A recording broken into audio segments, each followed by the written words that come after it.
Bonjour à toi et bienvenue dans mon antre de sorcière. Alors aujourd'hui, en effet, je vais te dévoiler quelques mystères, des mystères que j'avais promis depuis un moment, à savoir mon rituel d'accueil, de consécration et de purification d'un nouveau jeu de tarot ou oracle. Ou même, j'ai envie de dire, n'importe quel support carte, quand on a des cartes de guidance ou autre, rien n'empêche de les prendre en main et donc de les purifier. Je vais donc te montrer mes différentes étapes. En gros, ce dont j'ai besoin, c'est donc du nouveau deck en question, hein, peu importe lequel, hein, d'une bougie. Donc là, elle est verte, la couleur n'a pas trop d'importance en fait ici. J'ai allumé des bougies blanches là en confiance. J'ai pris la verte, c'est tout simplement pour allumer ma sauge, parce que là je vais te montrer avec de la sauge, et que ma sauge est assez vieille et elle s'éteint très vite. Donc j'ai pas envie à chaque fois de prendre une allumette ou un briquet, ou même l'allume-feu, donc voilà. J'ai pris ma petite cloche pour, enfin mon petit éteignoir au cas où. J'ai mis des pierres, la labradorite qui va bien m'ancrer, cristal de roche. Là c'est un petit coussin de chez Pandora, les odeurs sont très agréables et je trouve que c'est parfaitement adapté au jeu puisqu'on est sur un coussin de magique de divination. Et donc mon hydrolat de sauge blanche dont je t'ai déjà parlé par contre sur IGTV je crois ou juste dans mes posts. Ça vient de chez Plantes et Potions et quand je fais un travail de purification ou de consécration, je commence toujours par vaporiser la surface sur laquelle je travaillais. Donc là je l'ai fait hors caméra, hein, tu te doutes bien, sinon après il faut que j'installe tout. Voilà. Donc sur la surface sur laquelle je travaille, dans l'atmosphère, en général sur moi en passant par au-dessus de la tête en fait, hein, en faisant un nuage comme avec les parfums où je passe dedans. Et puis bien sûr mes mains, du coup que je frotte comme ceci pour vraiment, et que je tapote en général, puisque ça permet aussi quand même de disperser les énergies et tout, donc c'est assez intéressant. Alors en général en fait, quand tu choisis un jeu, ta connexion, pour moi, attention c'est mon point de vue, ta connexion au jeu commence à se faire à partir du moment où tu l'achètes. Un petit peu comme des soins énergétiques, à partir du moment où tu prends le rendez-vous, tu as déjà un travail qui se fait. Pour moi c'est ça. Bon, ça peut arriver que quand tu reçois le jeu, mince, ta connexion était erronée, bah c'est pas grave, hein, tu le revends, ou tu l'offres, voilà, ça c'est pas le problème, ou tu le renvoies, si tu peux. Donc en général, la connexion commence déjà à se faire. Moi, il est assez fréquent, et notamment avec celui-ci, que quand je commande un jeu, j'en rêve la nuit, en fait, du jeu. Pourquoi? Déjà parce que je l'ai regardé, et donc mon conscient s'en rappelle. Et puis, je me projette déjà un petit peu avec. Ça m'arrive même de faire des visualisations pour bien me préparer à l'arrivée d'un jeu, mais pas tous, tu t'en doutes bien, vu que je suis assez collectionneuse sur les jeux de tarot. Quand il arrive chez toi, concrètement, il est dans son nouveau lieu de vie. Souvent, il a un plastique autour, mais il y a énormément de personnes qui l'ont tripoté. Enfin, énormément. On va dire de la conception jusqu'à la vente, il y a quand même plusieurs intermédiaires. Donc, moi, j'ouvre toujours le tout. Voilà. Il faut savoir que pour ma part, je ne vais pas je ne vais pas purifier que les cartes, mais bel et bien l'ensemble du jeu, c'est-à-dire le livret, la boîte. Et si je décide de ne pas le remettre dans la boîte, mais d'avoir une pochette pour tarot, là c'est une que ma mère a fait au crochet, je vais elle aussi la purifier, la consacrer. Et en général, je travaille sur 2 jours, voire 3, selon l'intensité que je veux pour me connecter avec le tarot.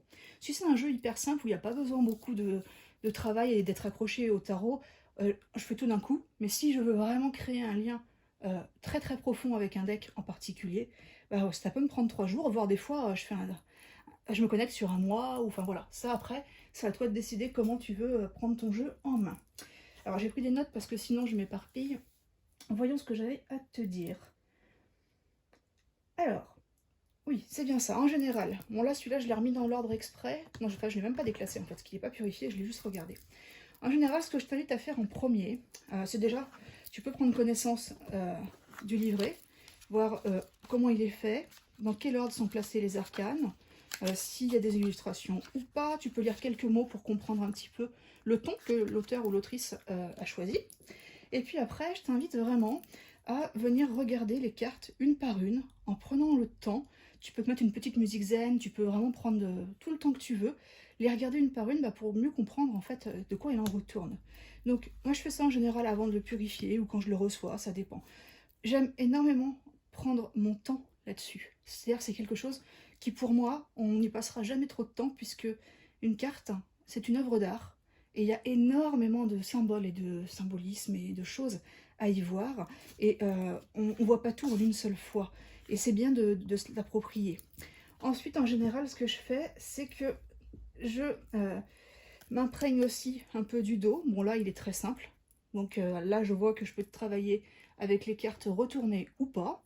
Ça, c'est assez intéressant. Je regarde toujours l'épaisseur pour que ma main se fasse en fait au jeu. Voilà. Et en fait, ça peut aussi tout ça donner de bonnes indications. Une fois que j'ai fait ça, toutes mes cartes, je fais rien de plus pour la première nuit. Je vais la mettre en fait, je vais les remettre pardon, dans la boîte. Je vais mettre dessus des petits objets magiques bien à moi. Donc là, j'en ai pris qu'un, donc cristal de roche. Mais en général, je mets aussi un bijou que je porte souvent. Je mets toujours un coquillage parce que moi, ça me représente vraiment. Ça m'arrive de mettre une petite fleur séchée, ce genre de choses. Et je le pose sur ma table de nuit. Table de nuit, hein, pas sous l'oreiller là. Sur ma table de nuit, toute la nuit. Et le lendemain matin, c'est là que je vais commencer le travail de purification. Donc, alors si tu veux pas le mettre sur ta table de nuit, tu peux le mettre dans une autre pièce. Hein. Par exemple, si tu as un cabinet où tu tires tes cartes tous les jours, ou tu as un petit coin ésotérique, ou encore mieux, si tu as un hôtel, mets-le sur ton hôtel, comme ça au moins il est vraiment avec tes énergies.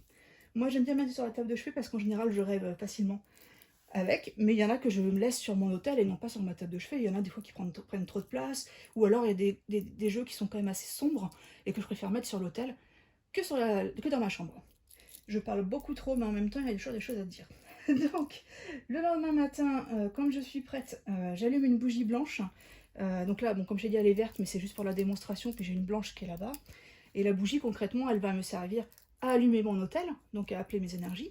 Et ensuite, elle va me servir à allumer ma sauge, puisque comme je te le disais, la mienne est assez vieille. Alors, es-tu obligé de le faire à la sauge? Non, absolument pas. Il y a en effet un très grand débat concernant la sauge, et enfin c'est même pas un débat, hein, c'est une alerte, hein, concernant la sauge. Personnellement, je n'en achète plus. Celle-ci, elle a 2 ou 3 ans déjà. Je m'en sers pas énormément. L'hydrolat de sauge blanche que j'ai de Plantes et Potions, c'est de la sauge cultivée en conscience par eux-mêmes en fait. Donc c'est pour ça que je me le permets.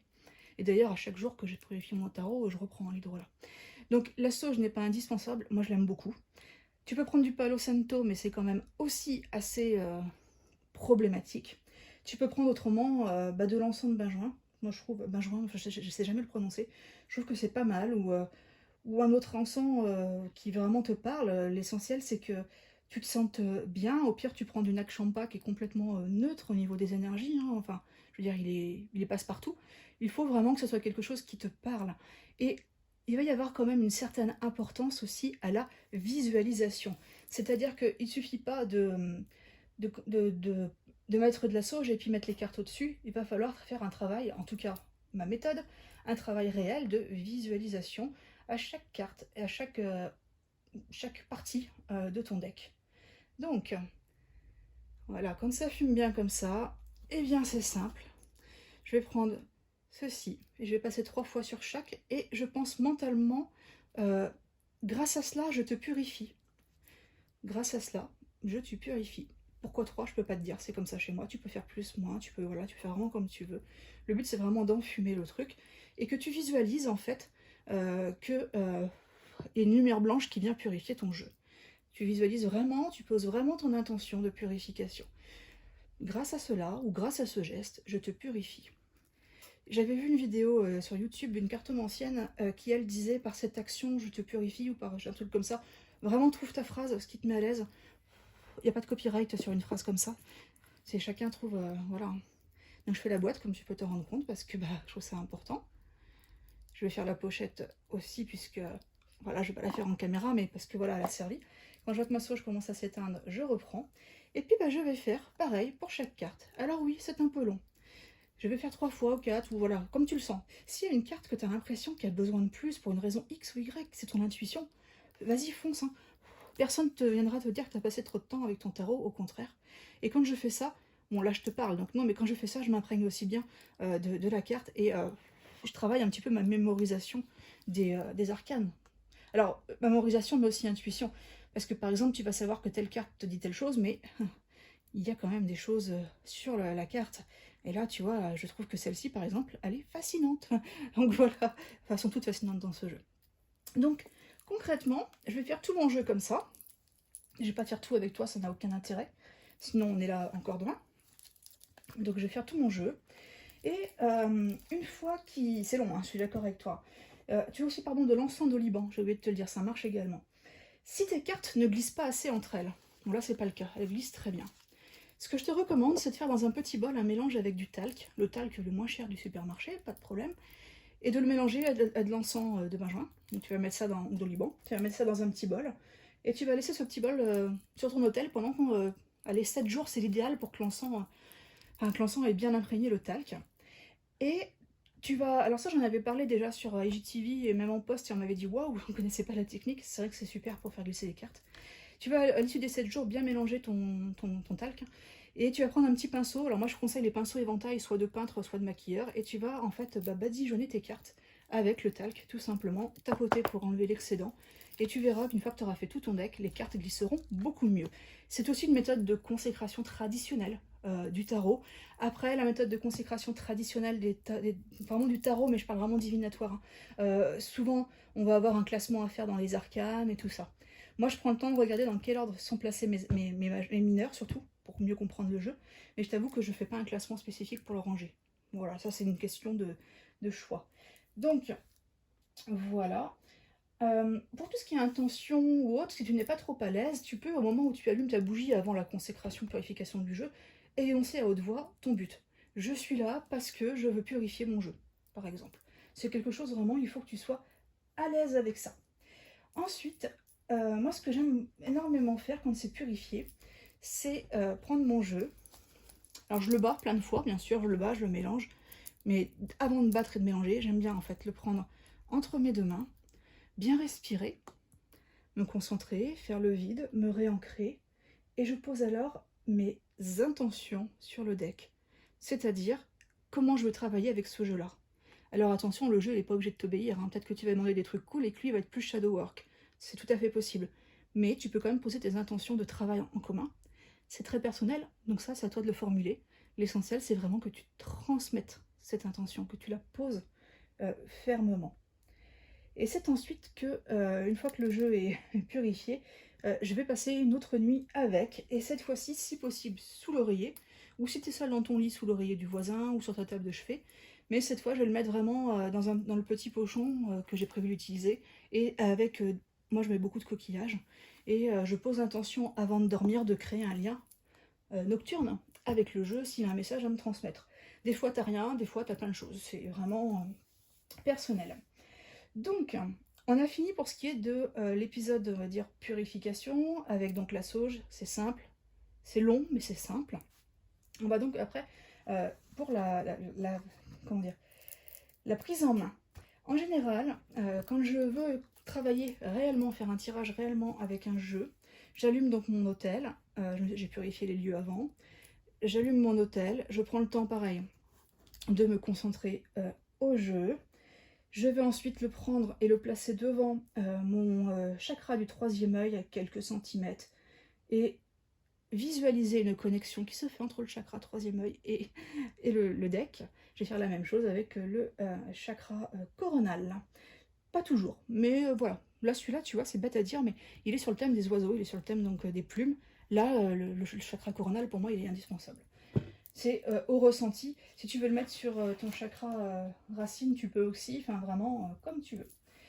En général, quand le jeu est neuf, j'aime bien aussi frapper les énergies, venir, voilà. J'aime bien en fait prendre les cartes. Alors oui, je fais les cartes à ma main. Je ne suis pas que collectionneuse, je travaille avec mes cartes. Donc j'aime beaucoup qu'elles soient... voilà. N'aie pas peur, le jeu il est entier, hein, ça marche très bien de faire ça. Hop. Voilà, puis je vais battre les cartes, vraiment le plus longtemps possible pour que vraiment qu'il y ait un mélange optimal des cartes.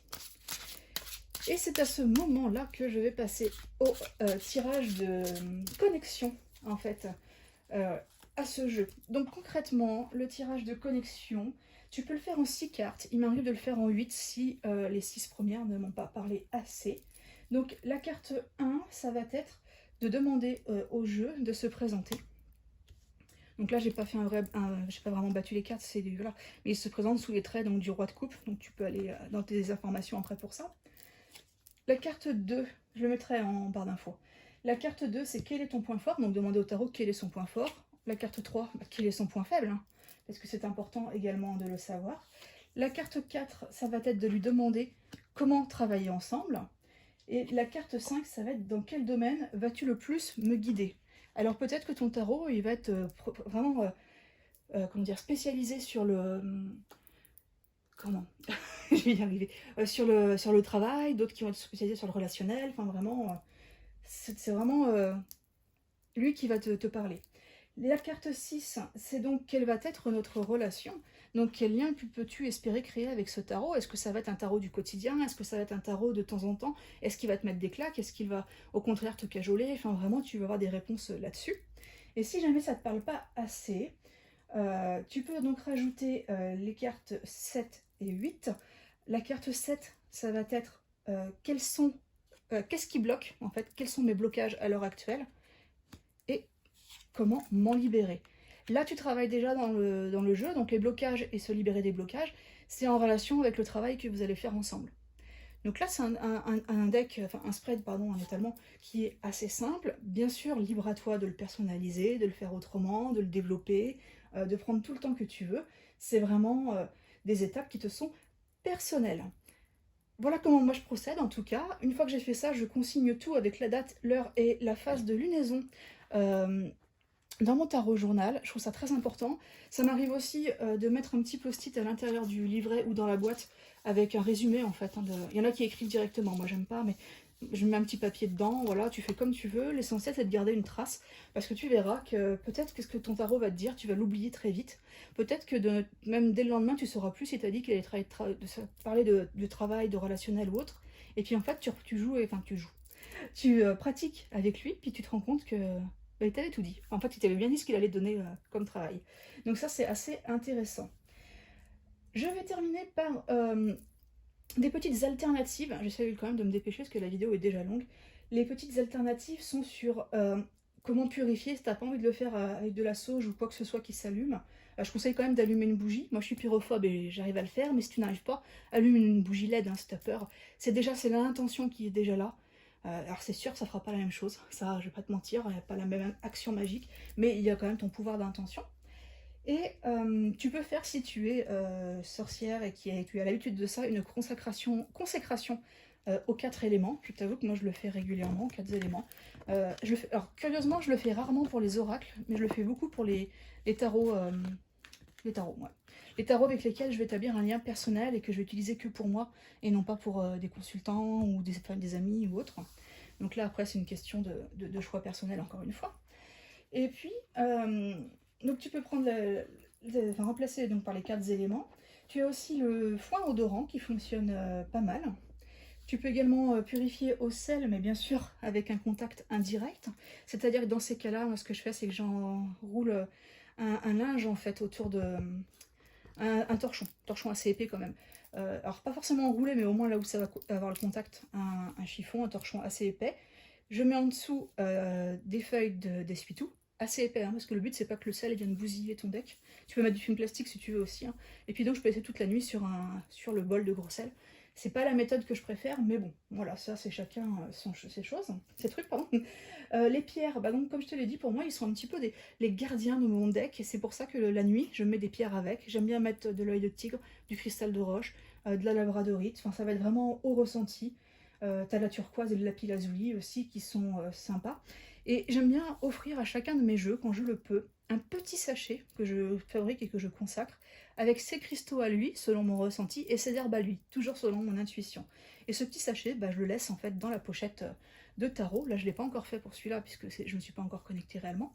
Donc voilà, ça j'aime bien. Alors après, il ne faut pas que ça te pousse à la consommation de pierres et que tu achètes 10 000 pierres pour en avoir pour chacun de tes jeux. Sois aussi dans le raisonnement logique et nécessaire. Fais ce que tu veux. Voilà. Et donc oui, voilà, moi je trouve que ça, c'est des gardiens. J'aime bien mettre des petites herbes, des petits coquillages dans mes pochettes ou les decks. Alors attention à ne pas prendre des objets qui pourraient venir irriter, on va dire, la facette des cartes et te les abîmer. Donc le sachet d'herbe, j'aime beaucoup mettre de l'armoise, mais tu peux mettre des feuilles de laurier ou tu peux mettre des bâtons de cannelle. Enfin vraiment, il faut que ça te parle. J'aime bien aussi tout ce qui est les talismans, donc tu peux faire une rune, tu peux faire un pentacle, tu peux faire un sigil, tu peux créer donc un sigil, créer un symbole, ou pourquoi pas une toute petite poupée d'herbe à laquelle tu donnes des intentions par rapport à ton jeu. Enfin, tu peux aller très loin hein, dans l'appropriation du jeu et dans la relation fusionnelle avec ton jeu. Tu peux purifier également avec le bol chantant. Alors moi je le fais pas en première intention, je le fais plutôt au quotidien. Si j'ai le bol chantant à côté de moi, je vais placer mon bol dessus et puis bah voilà, je vais travailler pour une purification au bol chantant. Je crois qu'il y a aussi avec bah, les bols dans lesquels tu mets de l'eau aussi, mais ça je l'ai pas testé personnellement. Remettre dans l'ordre pour purifier peut permettre de purifier le jeu. Comme je te dis, moi je n'aime pas le faire. Je préfère la méthode de chasser les énergies comme ça en tapant ou en tapant sur la surface de travail. Voilà, ça c'est pareil, c'est une question d'appréciation. Et tu peux également travailler avec ton souffle. Moi je souffle sur mes cartes avec un tirage. Et j'ai trouvé une information très intéressante sur le monde des internets, merveilleux. Tu peux en gros croquer une branche de céleri ou d'ail et ça sera un souffle encore plus purificateur. Je n'ai pas testé, c'est à vérifier. Voilà. Et bien écoute, je pense que nous avons fait le tour de ma méthode. Cette vidéo a été tournée en one shot parce que j'ai pas la possibilité de faire mieux en ce moment. J'espère que ça aura été clair. Tu peux me poser toutes les questions que tu veux euh, bah, dans le champ des commentaires. Si tu vois que je ne réponds pas, envoie-moi un mail. J'avoue que je vois pas toujours les notifications et que du coup j'ai du mal à répondre aux commentaires sur YouTube puisque ce n'est pas la plateforme où je suis le plus, mais Instagram est la réponse si tu n'arrives vraiment pas à me joindre. Voilà, et bien écoute, il est temps d'éteindre mon hôtel puisque la purification avec toi est terminée. Je te souhaite une très bonne journée, soirée, peu importe quel moment de la journée il est pour toi quand tu regardes cette vidéo. Et puis surtout, eh bien, bonne connexion avec ton jeu et je reste à disposition si tu rencontres la moindre difficulté. Bye!